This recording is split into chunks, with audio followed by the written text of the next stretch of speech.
नमस्कार माननीय नवीन पट्टनायक जितेबाला इस्तफा देले मुख्यमंत्री पद से मुहूर्त जो जितेबाला से राज्यपाल दौरान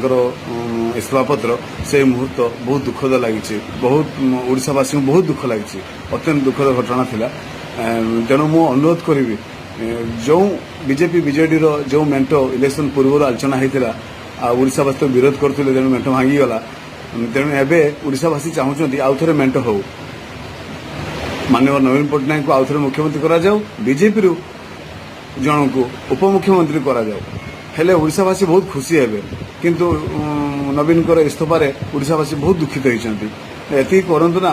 माननीय प्रधानमंत्री नरेंद्र मोदी को मोर विनीत अनुरोध थोड़े चिंता करूँ माननीय मुख्यमंत्री नवीन पट्टनायक को आउ थे मुख्यमंत्री करातु आपण बीजेपी दल कहीं जड़े माननीय को उपमुख्यमंत्री करातु। नमस्कार।